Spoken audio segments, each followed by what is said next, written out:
Were you aware that Google Analytics is sunsetting their legacy offering in favor of the new GA4? Or how about this? Did you know that you have a limited amount of time to transition? Aside from simply being a new way of tracking website performance, what else does this new version of Google Analytics do for your marketing agency? And more importantly, are we supposed to be able to use analytics to make data-driven decisions? Is there a way we can use everything Google Analytics tells us about a client to actually increase their ROI? That's what we're covering in today's episode of Agency Accelerated.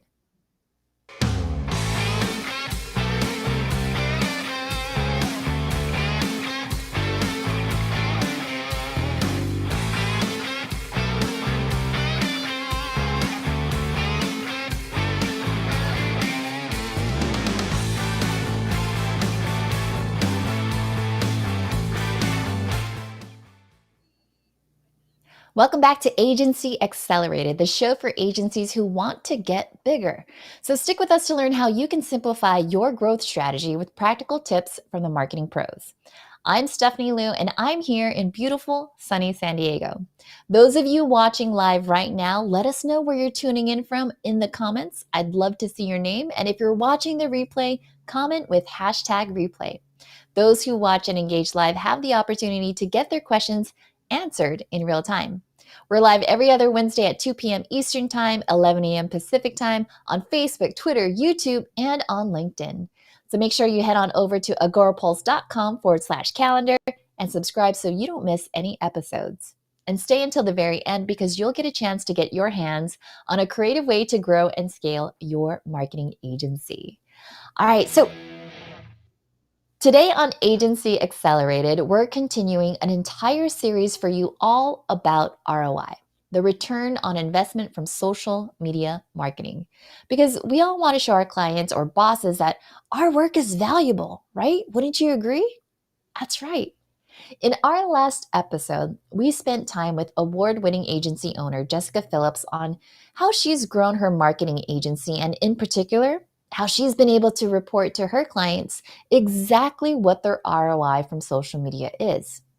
In our next episode, you're going to be inspired by Steph Hermanson and her agency's creative ROI delivering social media campaigns. After that, you're going to tap into Jay Akinzo's brilliant mind to uncover seemingly unmeasurable truths about social media marketing. So make sure you've got this time slot reserved every other week. But let's say this. What does social media ROI even mean? Why is it important? I mentioned in our last episode that 55% of marketing agencies simply aren't measuring the impact of their social media work for clients. And yet that same survey from Agorapulse found that inability to report ROI was hurting their ability to attract and retain clients. But that's not you. You're tuning into Agency Accelerate because you want to grow your agency. So what if you could not only just report on the ROI that you're delivering to your clients, but actually increase that ROI? That's exactly what our guest today is going to talk to us about. Brie Anderson is an analytical nerd with a soft spot for strategy. She spent the last 10 years helping businesses of all sizes execute data-driven strategies to increase ROI. Today, Brie runs Beast Analytics, a digital marketing analytics consultancy, and contributes to leading industry publications such as Moz and Social Media Examiner. Brie, come on through. How you doing? I am Yeah. great. I'm stoked to be here. I gotta tell you, you all might have the best intro music there is out there. I'm stoked. You know, I got to give it up for producer Mike because look at him tuning his own horn and right on cue. Love it. Love it. Shout out to Xavier, Kylie, and Sohail who are also tuning in. So happy to have you here. All right, Bree. So we're going to assume everyone is familiar with Google Analytics, right? Because that's like the thing that we first learn when we go into a creative agency. But what is GA4? Like, what is that? Is that a new game? What's going on? Yeah, there you go. You could treat it like a game, I suppose, if you needed to. Yeah, so Google Analytics is so popular because it's free, right? It's free. Anybody can set it up. And so we love it. It gives us all sorts of information about what's going on our website.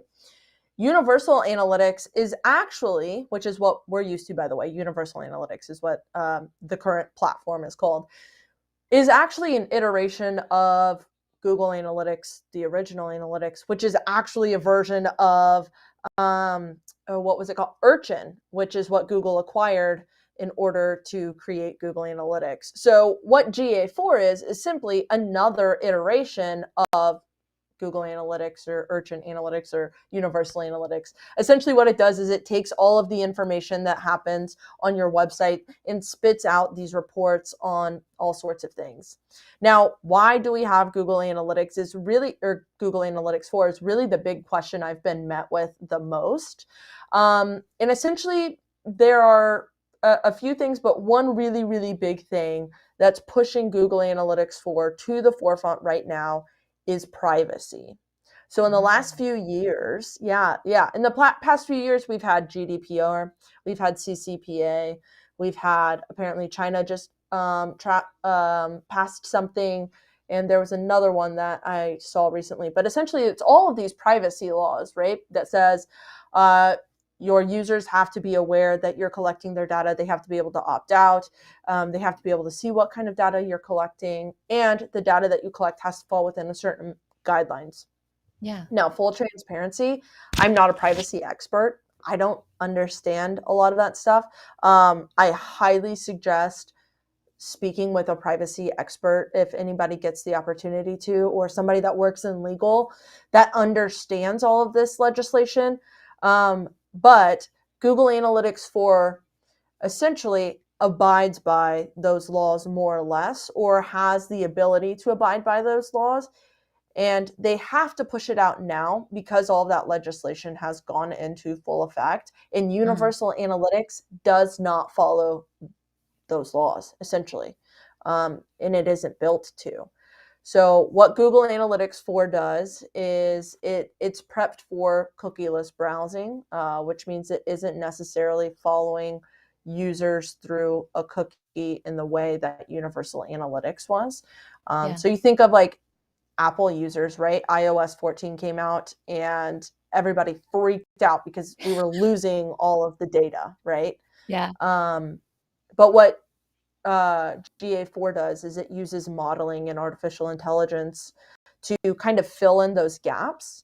So I suppose it's really twofold. It's the privacy concern as far as legislation goes, but it's also the privacy concern in the fact that more people are using ad blockers, more people are using cookieless browsing or through like a DuckDuckGo or through devices like Apple devices. And GA4 was really, really built in order to adhere to those big pillars that we're seeing in digital Yeah. marketing right now. I mean, everyone's experiencing it.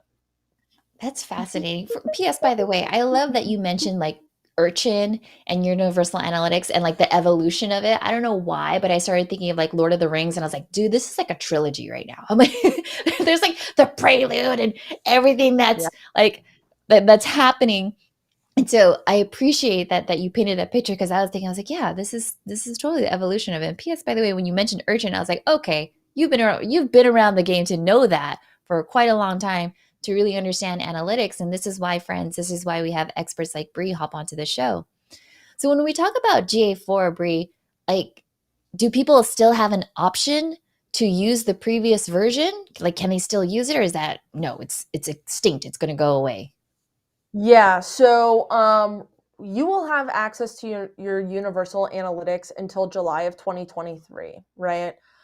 So most people's gut reaction is, well, then I'm not going to set it up GA4. I'm not going to mess with it until July of 2023.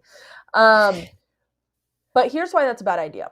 So Universal Analytics, remember how we were talking about GA4 is meant for like cookieless browsing and all of Yeah. these things. Universal Analytics uses one type of data structure, and GA4 uses a completely different type of data structure, right? So they don't mesh well. They don't go together. So your Universal Analytics information will not pipe into Google Analytics 4. When you create a Google Analytics 4 property, it doesn't matter if you've been using Universal Analytics for the last 10 years, you Hmm. start with 0 on Google Analytics 4. So, and as of right now, Google says they will be getting rid of all of that data in Universal. So, if you wait until July of 2023, when the only option is Google Analytics 4, you won't have year over year data. You won't even have quarter over quarter or week over week or even day over day data because you're starting from 0. Yeah. Um, and as you know, a lot of businesses are seasonal. They have, you know, different things that they run at There's different times. trends. They're going to see peaks and valleys. Exactly. And if you can't compare year over year, then you're not going to have the data to back up your decisions, or to know really if you're performing better or worse, you know, year over year. So as of right now, I'm telling most everyone, run Universal and Google Analytics for at the same time. You can do that. It's easy. It doesn't affect really anything other than the fact that you have the data in both places. What that also allows is for our friends that are used to Universal Analytics and they're really only comfortable in Universal Analytics, it Hmm. doesn't deter them from actually looking at their analytics because they have the option to go into Universal and find the data that they need as opposed to being afraid of GA4, so never looking at their analytics. So yeah, I mean, I would highly suggest setting up Google Analytics 4 as soon as possible and making Yeah. sure that you have all of your events and everything set up as well so that you do have that year over year data by the time July of 2023 comes around. You know what's really interesting is generally when you're on the agency side, right? And you're building these websites and you bring on a client, especially e-commerce, setting up the Google Analytics is always a part of the onboarding process. And then it's no longer a line item in the retainer, right? So do you Mhm. find yourself now in working with your clients, is this an add-on? Are you saying like, hey, GA4 is out. Are they paying you for your time or is this just built into the retainer? I'm like curious on how you would actually price that out. Yeah. So I I am, and everyone that I'm training as well, it's a new fee to do the migration over to Yeah. GA4. Because one, everyone's still having to learn it. And two, it is completely different. I mean, you have to create brand new tags, you have to create brand new events, you know, you're having to troubleshoot everything again. um, and so generally speaking, if somebody has you on analytics retainer, at least how it works for my agency is, you know, I have a set number, you know, if I have a set number of hours, maybe it will be worked into that, but Yeah. more than likely not. Um, but most people have an analyst on retainer because they need them for like one-off questions, like, hey, our data is doing something weird. What's going on here? Or they want like a monthly analysis of what it is that is working, isn't working, any trends or any updates that they need to be aware of, things of Performance. that nature. Yeah. So, So for those of you that are analysts or for the strategist in the crew right now that are listening in, you should be sitting down with your analytics team and be talking about this and even sitting down with your clients to have these conversations because as Bree mentioned, the sooner the better. And I think when you have these key talking points of having Universal and GA4 running at the same time, the better it positions you as a leader and a strategic partner for your clients. So definitely follow suit with that. Again, I love how Bree had mentioned that, you know, when you do bring on your clients, generally the analytics team, we have a bucket of hours. Yes. And so now we have to think about, since the actual onboarding process, what will you have to recreate or create as new under the GA4 guidelines, and then make sure that you put that time accordingly. Right? Because if you're like, yeah. oh, hey, this is the deadline of when you need to do it, and your analytics team is like, okay, well, then there's this whole backlog of things that we have to work on. Is there anything else that you'd want to add about that? Like, how do you make sure that you stay on the good side of your analytics team? Yeah, yeah. Well, so I mean, I would definitely make sure that you have the time carved out. And another reason that um, I kind of build them all separately is because there are a lot of customization options in Google Yeah. Analytics 4. So, you know, I could customize an entire navigation based off the way that I know my clients are going to be using Google Analytics. Hmm. I could be, you know, maybe you have Google data studio dashboards that you need to like update and things of that nature. Like all of that has to be taken into account. I mean, really for me, when it comes to Google Analytics and my clients, my question is always like, what are they being held accountable for? And then what do they actually care about? Because generally speaking, those are two different things, unfortunately. Yeah. And how can I get them to that information as quick as possible? Because you really want them to use the data and care about the data. But if they don't, if they don't feel comfortable getting to it, or if they don't know what any of it means, they're just not going to use it. Yeah.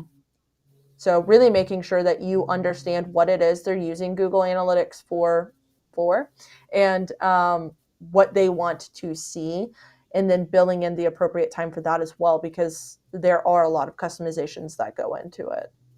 And I really remember, like, you're likely creating a setup that has been built over the last 10 years, right? So they probably have audiences and segments and events and dimensions and all of these things. That's going to take time to recreate. So make sure you really take a look at what they're currently doing or what their actual needs and wants are when yeah. creating that offer.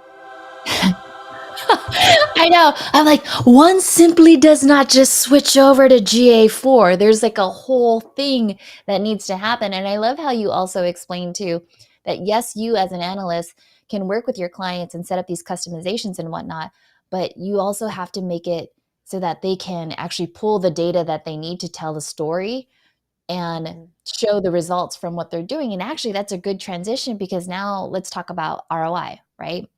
Because when I talk about ROI, particularly with regard to social media, like what does that mean to you, Brie? With everything that you've done for your clients, what can we actually measure with Google Analytics and even GA4 just in general?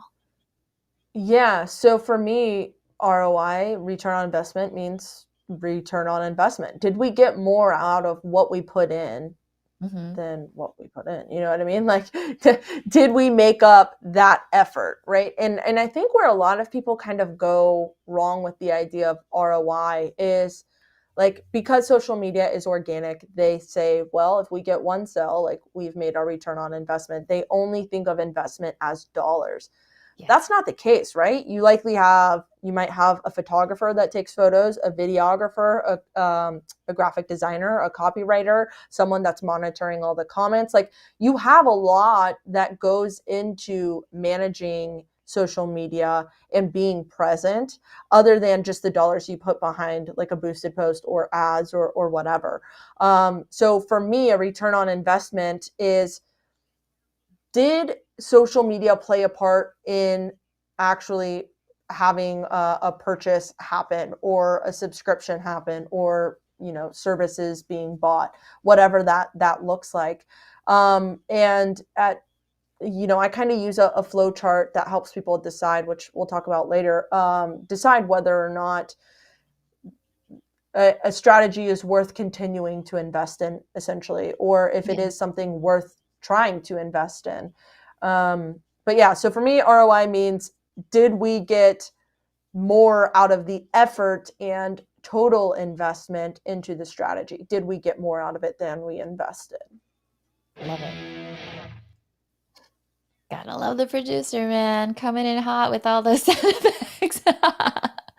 Good, good, good. Hey, if you're just tuning in, we're talking with Brie Anderson about how agencies can increase the ROI of their marketing for clients using analytics. But first, here's a quick story about how another agency owner we caught up with over at Social Media Marketing World relies on Agora Pulse for reporting. I'm Ann Popolizio, and I am the owner of Social Squib. We're a boutique digital marketing agency specializing in social media, Facebook advertising, and organic social media.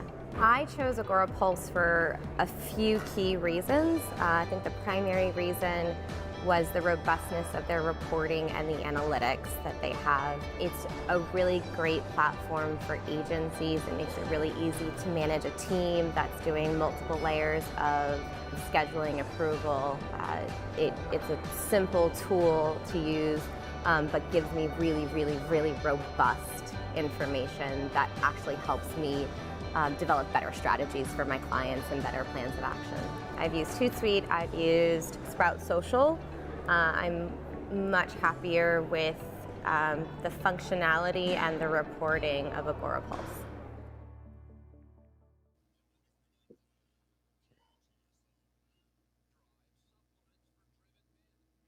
Hey, if you'd like to learn more about how AgoraPulse helps thousands of agencies grow and scale their business, head on over to bit.ly/add agency revenue. Now, let's get back to your agency with Brie Anderson because, like I mentioned, she's wicked smart. And I love how she talks about ROI in general and all the other different teams and functions and disciplines that factor into it.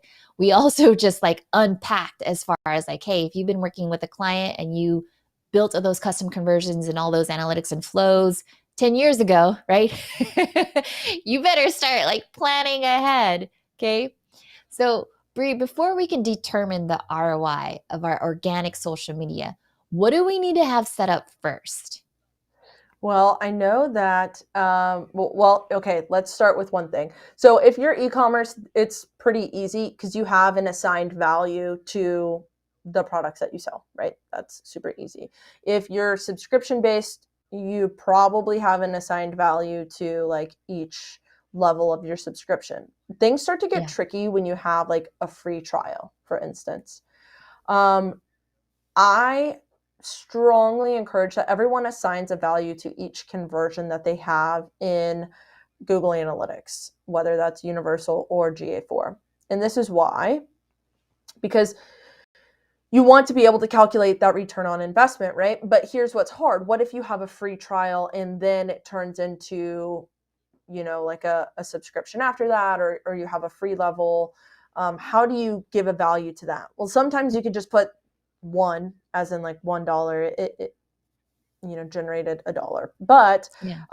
what I encourage people to do more often is to look at kind of like that lifetime value, quote unquote, that lifetime value of that free trial. So if we get somebody to sign up for a free trial and the trial is 100, or like the like product is $100, let's call it, they'll end up spending $100 with us over their lifetime.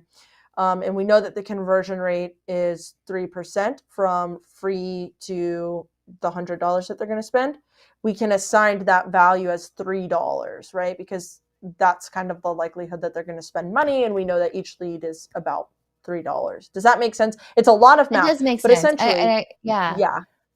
That does make sense. And I love that you spelled it out that way because I often find that clients, when it's time to assign a value, they're like, I don't know, just they just throw Yeah. a number at it. And so if you were to explain that one more time, just for those that were like, oh, wait, that went over my head, how would you explain that again, as far as how do you choose the right value to assign for a free trial? Yeah. So essentially, I mean, it's an estimate of like the lifetime value, and then you multiply that by your conversion rate from free to paid. So if your lifetime value, I mean, $100 was just something that I picked because it made the math easy. But like, let's say you have a product and the subscription is like $10 a month, and you know that people generally stay on for 10 months. That gives us Yeah. 100 again. And the people that go from the free trial to actually paid for that 10 months, that happens about 3% of the time. You multiply that 100 times the 3% and you get $3. That's the value.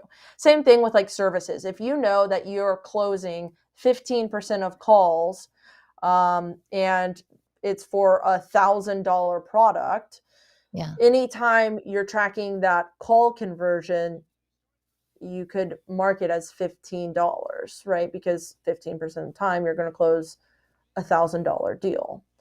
There are a lot of different ways to do it. That's just the way that I do it because for me it's the easiest way. But I mean, overall, the thing is make sure you have a value, even if it's $1. Yep. That's fine, I guess. But that's just the way that I would make sure that you have a value assigned to each goal. And then the next thing I suppose is correct tracking for all of your efforts, which is where Agorapulse, I mean, honestly jumps in and kind of saves the day for social media managers, because you just released that UTM feature that ties to Google Analytics, which is really the big thing. I mean, the UTM feature was always there, right? Yeah. People just didn't use it because they didn't know what it was for, more than likely. Yeah. So what's really cool about that, though, if people don't know what a UTM is, it stands for Urgent Tracking Module, which dates all the way back to when Urgent was a thing, right? Yep. And what that does is it puts essentially like a little line of code at the end of the URL so that Google Analytics or whatever analytics platform you're using can really understand where a person came from. And Yep. it allows you to customize it. So in Google Analytics, if you looked at the source of your traffic, it might say, like, for instance, here's a weird one, Twitter. If you look at the sources of your traffic in Google Analytics, if you're using Twitter, you will see t.co. And that means Twitter. But like the average person that looked through analytics would be like, what the heck is t.co? Like, that means Yeah. nothing to me. But if you're using a UTM code, you can actually customize that to say Twitter. And you can get even more in depth and say Twitter thread. Maybe it was a thread that you use. So you'd have like a source of Twitter, then you can add a medium of thread or video or whatever. And you can customize that as much or as little as you want. Maybe you just want it to say Twitter. And I know you all recently rolled out like that connection to Google Analytics as Yep. well. Yeah, So that absolutely. Yeah, go ahead. You want to talk about it a little bit? No, I was going to say, like, I mean, back in my day when I was putting together the UTM parameters, I live by spreadsheets. Yep. It's like, okay, drop in the link, make sure that everything is concatenating. Remember how you and I were geeking out in the green room about like pivot tables and spreadsheets? Like that was my Yeah. life. And so when we rolled out the new ROI feature, I was like, this makes my life so much easier because I could just choose from a drop down menu and not have to worry about other disciplines or other teams going in there and mucking up like my Yeah. campaign codes, right? Because there's certain parameters that you have for certain campaigns, whether they're paid, unpaid, influencers, all the things. It makes it easier to know of the effort, kind of like what you said before, of the effort that I'm putting out there, what am I getting back in return? And so that's where I was just like, you know what? Strategists, social media folks, agencies, that's definitely something you want to pay attention to. Absolutely. And it's case sensitive. So you could even give them the thing and they might put it in the wrong case and then you're still scrolling and having to add things and all that. Yeah. That's true. I know. I'm like, why did you uppercase this? We have a standard nomenclature of what needs. Girl, I lived in your world. I know. Yeah. I know. Yeah. Yeah. I know exactly how that is. And so, then having said that, Brie, are there any other tools or specific Google Analytics settings that our listeners, our viewers should be mindful of when they're working on this? Yeah. So, I mean, the thing that I think a lot of people skip too is like there's a standard way to go in and look at where the events, like where the session started before converting, right? So Mhm. to make a long story short, most platforms are using what's called like a last click conversion model, which means what was the last place they came from before they converted. So Sally is on Facebook, clicks over to the website and converts. Perfect. That conversion came from Facebook, more or Yeah. less. However, especially as social strategists and social media marketers and all of that, we probably all have a fairly good understanding that social is just the piece of a bigger puzzle.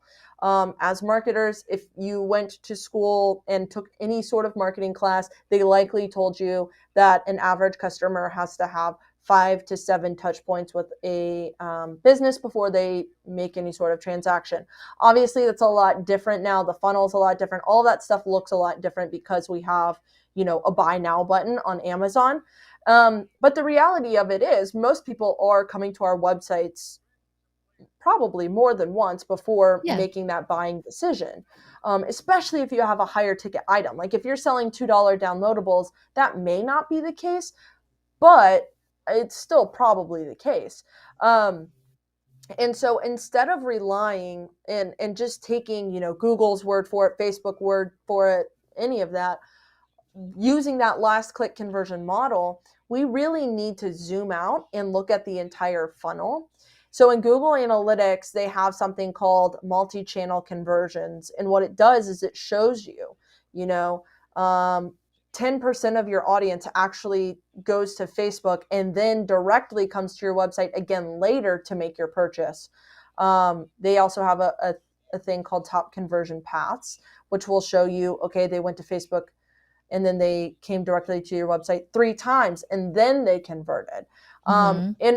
And by looking at that, you can give a more informed value to your social media account. Perfect example. I worked with a client. They made 22 YouTube videos and we were looking at what was the return on investment here. Direct conversions, like last click conversions, there were, I think, like $600 worth of conversions. It was an e-com site, so it was pretty easy. $600 worth of conversions for 22 YouTube videos. You know as much as I do that they definitely put more than $600 worth of effort into creating 22 YouTube videos. You know that. And so, if we just took it for that word, we look at it and go, yeah, YouTube, not working too great. But if we went into the multi-channel conversions and we looked at, how many conversions did YouTube actually touch? $10,500 worth of conversions. That's a very big difference. Yeah. Yeah, that is. Massive. So, and it's because, people aren't on YouTube to buy a product. They're on YouTube to do research, more than likely, especially this product, because it was a higher end product. They're there to do research. They're there for kind of like the lifestyle of it all, and of that nature. So, and that's the case for most social media, right? They don't necessarily go onto a social platform with the intent of buying right then and there.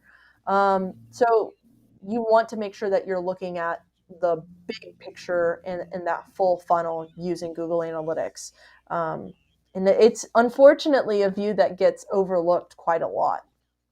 That's true. Yeah. I remember in my agency days, I sat right next to the analytics team and I was like buddy buddy. I was as far as like, okay, so I know last click, but when you get to understand that multi-channel, then you get that bigger picture. Now you're like, okay, who came in with the assist, right? Yeah, Like, because absolutely. it's a lot of times when we think about marketing, it's an integrated marketing strategy. And so everyone has to factor in, hey, PR did this, digital did this, social did this, and collectively, we as a team, we as an agency was able to get this type of ROI for you as a client. And so for those of you that aren't friends with your analytics team, now is the time. Right? And PS, by the way, shout out to Samantha May, who's asking, hello, is this being recorded so I can watch it again later? Absolutely, yes, because you'll definitely want to listen and play back to hear all the wonderful things that Brie has mentioned about how to prep for GA4, things to consider, how to work with your team, all of that. Not only that though, but Brie also has this 3-bucket method for using analytics for increasing ROI. Can you tell us a little bit more about that? Yeah. So, along with the 3-bucket method, we use a framework for creating a data-driven. It can be data-driven marketing, a data-driven process, a data-driven business, anything, making anything data-driven. We call it the Beast Cycle. Yes, I named it after my agency, but honestly, it was just an acronym and made things easier. So that cycle is called the Beast Cycle, and it stands for benchmark, explore, analyze, strategize, and test. And then you just keep doing it because it's a cycle and it goes over and over. As you all know, digital is changing every single day. So what that does is it encourages you to continue to test and try new things. But really to help you increase your return on investment. Now, the 3-bucket method lies in that strategy area, right? So after you've had your benchmarks, you've explored your data and you've analyzed it, now we strategize it. We create a strategy from it. And when you're creating a strategy or you're deciding to move forward with a strategy or you're deciding to not move forward with a strategy, I like to take people through a flow chart, which the first question is always, did you get more out of this strategy than you put into it? So did you get a return on your investment? If the answer is no, then we cannot, in good conscience, continue to move forward with that strategy the way it is right now. That doesn't mean we can't ever do it again. We can't do it at all. It just means we can't keep doing it the same way. So if the strategy, for instance, was posting 4 Instagram stories a day, you're like, we have to, no matter what, post 4 Instagram stories a day. If we're not getting a return from those Instagram stories, we can't keep doing 4 Instagram stories every single day the way that we're doing it right now. So whether that means we're posting 4 graphics on Instagram stories every day, all right, that's not going to work. Maybe we try posting 2 graphics and 2 videos. Like, you just can't keep doing it the exact same way. Something's got to change. You need to pull a Ross Geller and pivot. It just can't be the same. I love now, if the answer to the first question was yes, so you are getting a return on that investment, the next question is, did you mean to? Like, was it actually something that you had planned? Because analytics really comes down to 2 things. You look for trends and you look for outliers. Sometimes you see a trend in the data that you go, I didn't really realize that. Like, for me on Twitter, I get the most impressions on Tuesdays and Wednesdays. Did not know that. Created an entire live show that happens on Fridays, and named it Analytics Friday. So I can't change the day because that wouldn't make sense to do on a Wednesday. But once I saw that trend, I went, well, I didn't mean for that to happen, right? So now this is something that I did not have a strategy for. And that drops down into the start bucket. So now this is something that I create a strategy around. I start doing things with an intent on Tuesdays and Wednesdays. I got a return on investment, but I didn't mean to do it. So it falls into that bucket of starting. Yeah. The last bucket is the scale bucket. So if it was something that we did get a return on investment from, and we did mean to do it, now we need to do more of it. How do we do more of that content? How do we do this similar type of content for another platform or in another way, right? So like, if we see that series do really well on TikTok, which they do for me, and that's a strategy that I've tried and I've gotten investment on, how do I create another series to keep people coming back to my TikTok channel?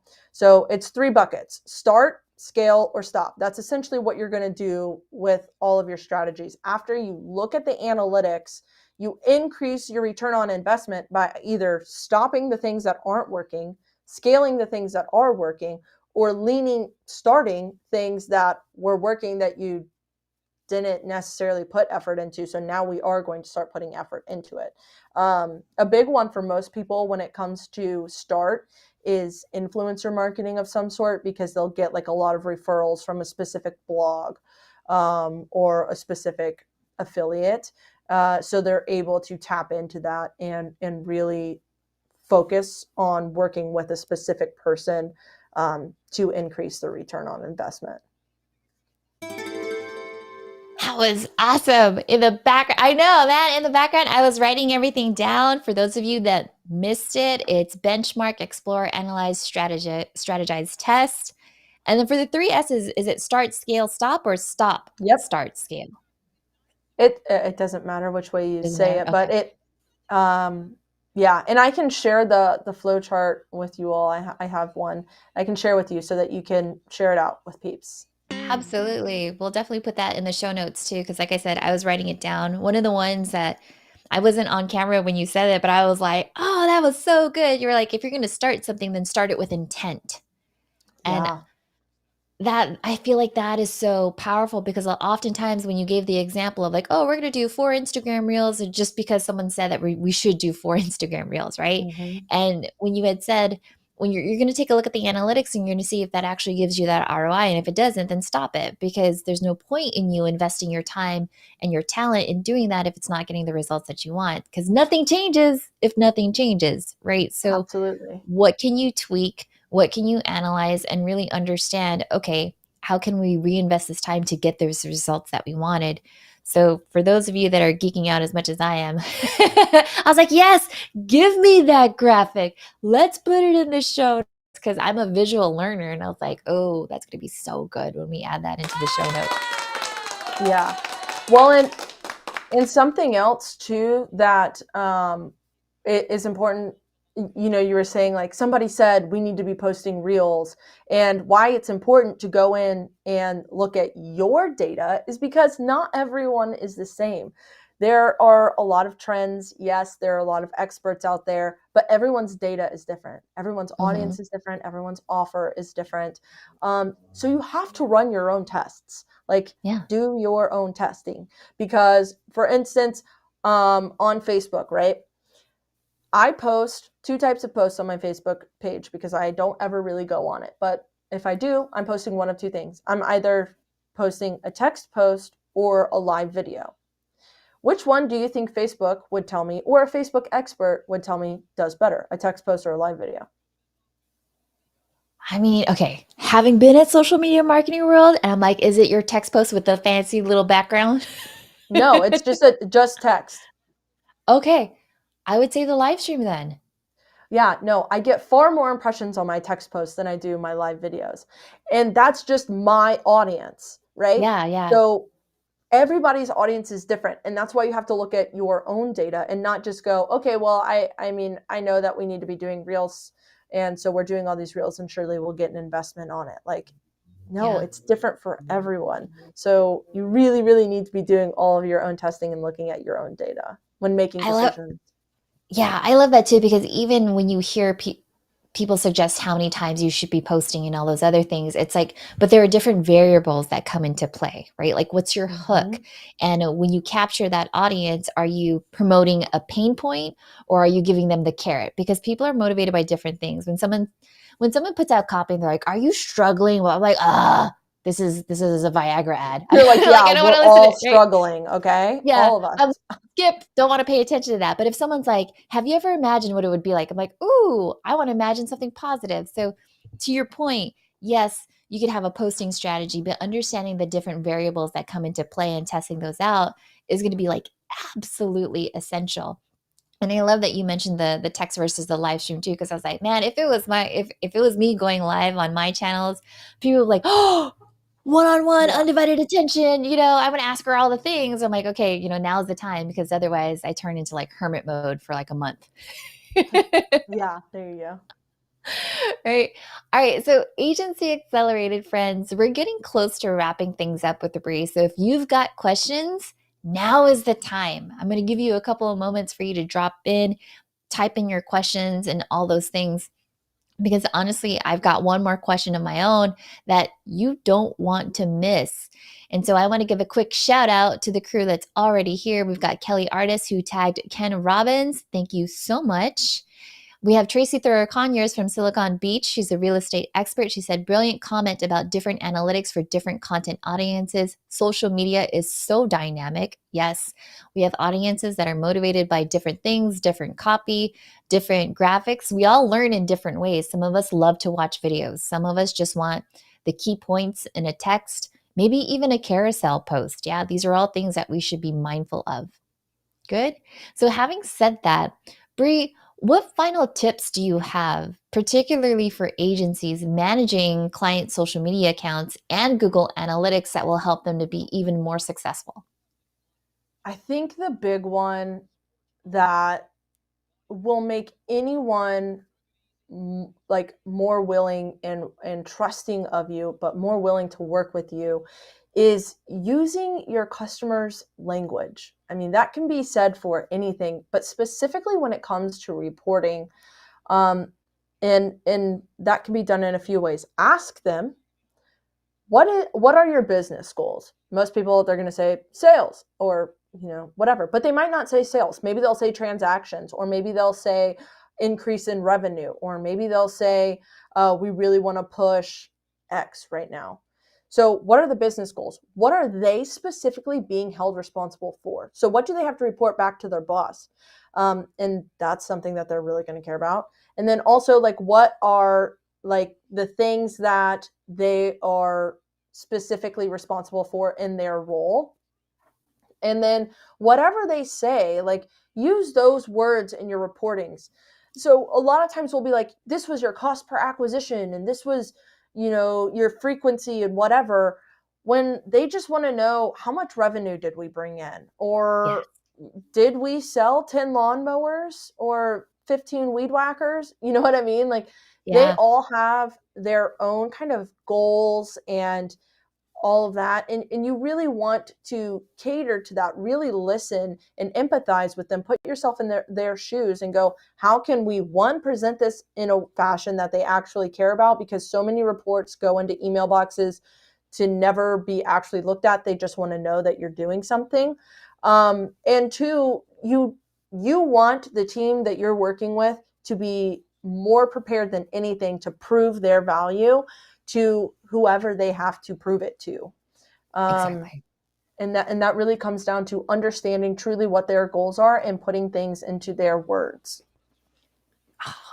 I love that you mentioned all of that because so often, as practitioners in our fields, we know so well CPAs and lifetime value and all those things. And we could run circles around that, right? We could be like, oh, let me show you a pivot table. Let's do this, right?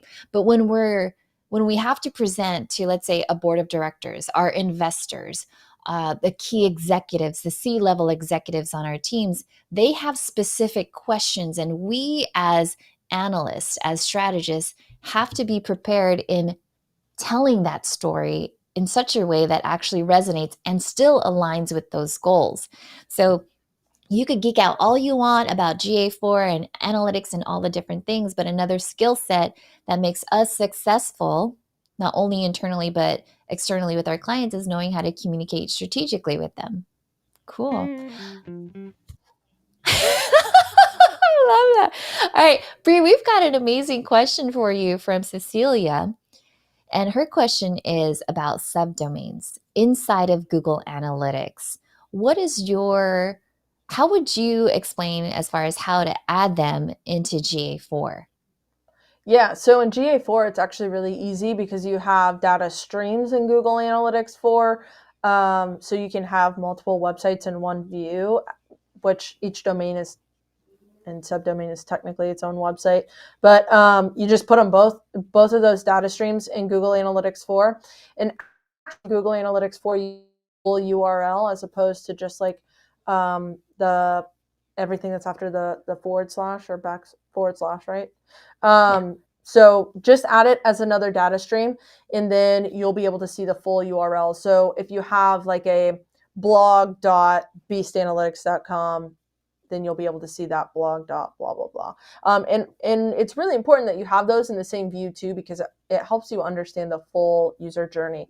Now, I will say every team does it differently. Every analyst kind of has their own view. So I think too, it really comes down to like, what are you hoping to get out of having those tracked? Like, do you want them all in one place so that you can understand how your users are flowing between the two things, or do you want to have them separately because they have different goals, so yeah, I think the classic marketing answer is it depends, but that's one way to do it. The easiest way is to just put them as different data streams in Google Analytics 4. Love it.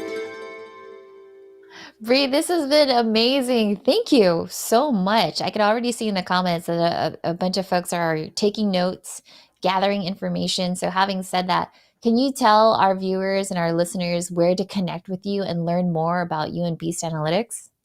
Yeah, so right now I'm pushing out so much content about Google Analytics 4 on TikTok, 60-second tutorials. So come hang out on TikTok. It's just Brie_E_Anderson, I think. And then I hang out on Twitter a lot. I haven't been as much, but those are really the two places that you can find me, are Twitter and TikTok. I'm there all the time. And then I do a live show every Friday, just going over analytics stuff in general. It's not just Google Analytics 4. It's all sorts of analytics. I've done a show specifically about Agora Pulse's Power Reports, so you can go check that out. But those live on my YouTube channel. So YouTube, TikTok, Twitter, come hang out. And then also my website is beastanalyticsco.com. And something kind of unique that I offer that I don't see a lot of other people offering, it's just general, I call it digital marketing tutoring. So you can book an hour and we'll sit down for an hour and answer any kind of questions you have about analytics or whatever. So yeah, I would love to see some of these awesome peeps and be able to talk analytics with them. Bring it on. Game on. So, for those of you that are interested, she just gave you the answer as far as how to follow up with her, get to know her, book that call. We'll also have that in the show notes. So, for those of you that are like, oh my goodness, what was it? We'll have that in the show notes for you. Having said that, friends, that's all that we have for today. And I know it was so good, wasn't it?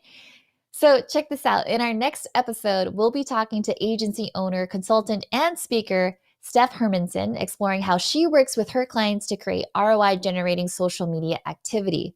Followed by that, we'll have Jay Akunzo to round out our series, specifically all about ROI. Then later, we'll have Christina Garnett from HubSpot and Janet Machuca on the show.